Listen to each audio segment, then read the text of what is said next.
सभी को नमस्कार।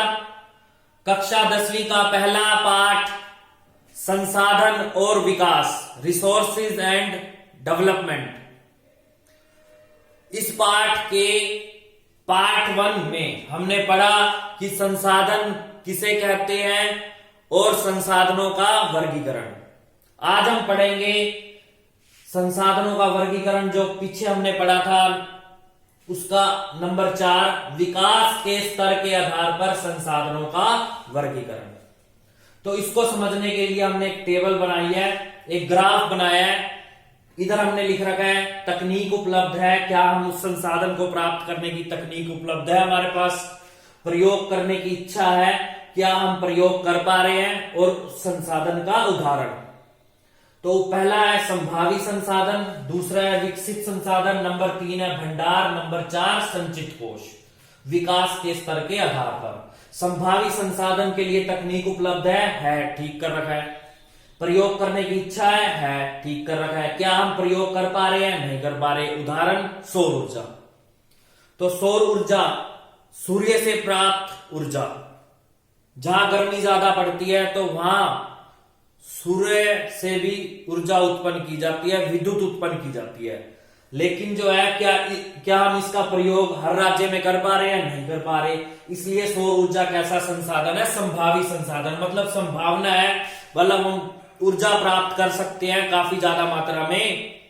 सूर्य के पास वो शक्ति है, लेकिन इसका प्रयोग हम अभी नहीं कर पा रहे हैं। कुछ स्टेट में, राजस्थान में हम कर पा रहे हैं, लेकिन सभी स्टेटों में सूर्य से ऊर्जा प्राप्त नहीं की जा रही है। तो इसको संभावी संसाधन में हम लेंगे, सौर ऊर्जा को। नंबर 2 है विकसित संसाधन। उदाहरण से हम समझेंगे। विकसित संसाधन का उदाहरण है पेट्रोलियम। विकसित मतलब जिसका सर्वेक्षण किया जा चुका है और हमें इस संसाधन की मात्रा भी हमें मालूम है, और हमें यह भी मालूम है कि ये कब खत्म होगा। ठीक है, आने वाले कितने सालों में इसकी कमी हो सकती है या ये समाप्त हो सकता है। तो तकनीक उपलब्ध है इस संसाधन की, विकसित संसाधन की है। प्रयोग करने की इच्छा है हमारी, हाँ है। क्या हम इसका प्रयोग कर रहे हैं, कर रहे हैं। उदाहरण पेट्रोलियम। तो यह है विकसित संसाधन। भंडार, अगला है भंडार। मतलब भंडार का मतलब स्टॉक, जो काफी ज्यादा मात्रा में इस नेचर के अंदर है। ठीक है तो तकनीक उपलब्ध है, नहीं है। प्रयोग करने की इच्छा है। क्या हम प्रयोग कर पा रहे हैं, नहीं कर पा रहे। उदाहरण लेते हैं H2O, जल। जल का जो सूत्र है H2O, तो ये हाइड्रोजन और ऑक्सीजन से मिलकर बना है, आपको पता है। तो क्या हम जल से हाइड्रोजन को अलग कर सकते हैं, ऑक्सीजन को अलग कर सकते हैं, नहीं कर सकते। हाँ, कर भी सकते हो, लेकिन जो आर्थिक रूप से संभाव्य नहीं है। मतलब इसको अलग करने में इतना खर्चा आ जाएगा कि वो उसको हम संसाधन नहीं कहेंगे फिर। ठीक है, तो ये इसका प्रयोग हम नहीं कर पा रहे हैं। तकनीक उपलब्ध नहीं है, प्रयोग करने की इच्छा हमारी है। नंबर 4 है संचित कोष। कोष का मतलब रिजर्व। ठीक है, इसका उदाहरण है जो बांध में एकत्रित जल, संचित कोष का मतलब बांध में जो नदियों के ऊपर बांध बनाकर जल एकत्रित किया जाता है ताकि विद्युत बनाई जा सके। ठीक है, तो इसको क्या है कि तकनीक उपलब्ध है, हाँ है। जल से विद्युत बनाने की तकनीक हमारे पास है।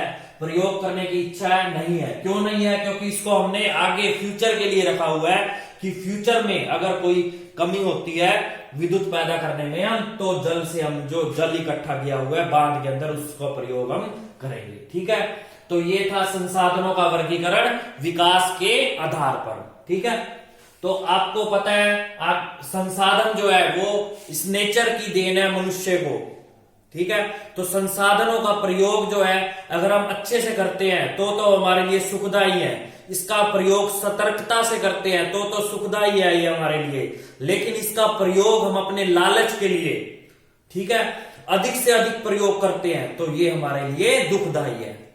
तो इसका हम पढ़ते हैं संसाधनों का विकास होने के परिणाम। भाई संसाधनों का विकास हुआ है, उससे क्या परिणाम जो है, बुरे परिणाम क्या क्या आए हैं मनुष्य के ऊपर। इसका अधिक प्रयोग होने से एक तो ये समाप्त हो गए हैं, खत्म हो गए हैं, और उनकी संसाधनों के गुणों में भी कमी हो गई है। आप देख रहे हो कि जल जो है काफी समय पहले अपनी शुद्ध रूप में उपलब्ध था, लेकिन मनुष्य की गतिविधियों के कारण जल जो है प्रदूषित हो गया, पीने योग्य नहीं रहा है। लेकिन अब पिछले दिनों जो ये महामारी कोरोना आई है, उसके कारण जो है मनुष्य की गतिविधियों पर पाबंदी लगा दी गई। तो आप देखते हो उसका क्या इफेक्ट पड़ा। 1-2 महीने के अंदर ही जो नदियों का जल था वो स्वच्छ हो गया, और प्रकृति के अंदर भी एक अजीब सी चहल पहल शुरू हो गई पक्षियों की, और बहुत सारे जानवर हैं जो वनों के अंदर जो है वो बाहर निकलकर सड़कों पर आ गए। तो आप देखते हो कि कैसे क्या इफेक्ट पड़ रहा है। मतलब अगर हम प्रकृति को के अंदर एक संतुलन रखते हैं बना के, तो ये प्रकृति हमें बहुत सारे उपहार प्रदान करती आई है और आगे भी करेगी। लेकिन हम बैलेंस नहीं रखते, संसाधनों का प्रयोग अपनी इच्छाओं के लिए, अपने लालचवश मतलब पूरा करने के लिए करते हैं लालचों को, तो वो संसाधन मनुष्य के लिए एक विपत्ति बनकर आते हैं। उदाहरण आप देख ही रहे हो, कोरोना वायरस जो है ये मनुष्य के लालच का, मनुष्य की गलत सोच का ही परिणाम है। ठीक है, तो आगे हम देखते हैं कि मनुष्य के लालची होने के कारण हमारा समाज जो है 2 भाग में बट गया है, कि कुछ लोगों ने संसाधनों का अधिक प्रयोग किया, वो बहुत ज्यादा अमीर हो गए, और कुछ लोग जो इनका प्रयोग नहीं कर पाए वो गरीब रह गए। ठीक है, और वैश्विक पारिस्थितिक संकट पैदा होना, विश्व के अंदर पारिस्थितिक संकट पैदा हो गया। पारिस्थितिक मतलब इकोसिस्टम होता है, इकोसिस्टम इसका अर्थ क्या होता है पारिस्थितिक का, कि मनुष्य और सभी जो जीवित प्राणी है उनका पर्यावरण के साथ और पेड़ पौधों का आपस में एक रिलेशन होता है, और आपस में ये अंत्य क्रिया करते हैं एक दूसरे को जीवित रखने के लिए। लेकिन अगर मनुष्य अपनी गलत एक्टिविटीज के कारण पर्यावरण को प्रदूषित करता है, तो ये पारिस्थितिक जो है तंत्र जो है, इकोसिस्टम जो है वो संकट में पड़ जाता है। संकट पैदा होने से क्या क्या मतलब उसके प्रभाव क्या पड़ते हैं, जैसे ओजोन परत को क्षति पहुंचती है। ठीक है, और भूमंडलीय ताप में वृद्धि, भूमंडलीय ताप ग्लोबल वार्मिंग, हमारी पृथ्वी धीरे धीरे गर्म होना शुरू हो गई है, और उसके कारण जो है हिमशिखर पिघल रहे हैं, और समुद्र के जल के अंदर वृद्धि हो रही है, और पर्यावरण प्रदूषण भी बढ़ा है। तो ये सारे इफेक्ट जो है ये संसाधनों का हम अधिक प्रयोग करने से, या अपनी लालच के कारण संसाधनों का ह्रास करने से, ये काफी तरह के संकट पैदा हो गए हैं। तो हमने अभी तक पढ़ लिया है, तो रिवाइज कर लेते हैं। संसाधन किसे कहते हैं? जो हमारे पर्यावरण में जो वस्तुएं मिलती हैं, पदार्थ मिलते हैं, तो वो जो मनुष्य उनसे अपनी आवश्यकताओं की पूर्ति करता है, उसे संसाधन कहते हैं। लेकिन संसाधन में हमने 3 बातें और पढ़ी थी, कि संसाधन को प्राप्त करने की तकनीक उपलब्ध हो तो वह वस्तु संसाधन कहलाएगी, और नंबर 2 आर्थिक रूप से संभाव्य हो, मतलब इकोनॉमिकली हो, वो ज्यादा महंगी ना पड़े, और नंबर 3 समाज द्वारा वो स्वीकृत हो। ठीक है, तो उसे संसाधन कहते हैं। संसाधनों का वर्गीकरण भी हमने पढ़ लिया, उत्पत्ति के आधार पर, जैव और अजैव। नंबर 2 समाप्यता के आधार पर, समाप्त होने के आधार पर, मतलब जो नए नवीकरण संसाधन और अनवीकरणीय संसाधन। ठीक है, और नंबर 3 स्वामित्व के आधार पर, व्यक्तिगत संसाधन, सामुदायिक संसाधन, राष्ट्रीय संसाधन, अंतरराष्ट्रीय संसाधन। और नंबर 4 विकास के स्तर के आधार पर, संभावी संसाधन, विकसित संसाधन, भंडार और संचित कोष। इनके उदाहरण के माध्यम से उदाहरण याद रखेंगे, और ये हमारे माइंड में हमेशा के लिए बने रहेंगे, और हम परीक्षाओं में उदाहरण के द्वारा ही इसको डिस्क्राइब करेंगे, इसका वर्णन करेंगे। ठीक है, तो संसाधनों का विकास होने के साथ साथ जो पर्यावरण के ऊपर पर्यावरण संकट या पैदा हो गया है, पर्यावरण के अंदर जो एक बैलेंस जो था वो बिगड़ गया है, वो सब इस मनुष्य की गलत इच्छाओं के कारण ऐसा हुआ है। ठीक है, तो अगले पार्ट में हम और इससे आगे पढ़ेंगे।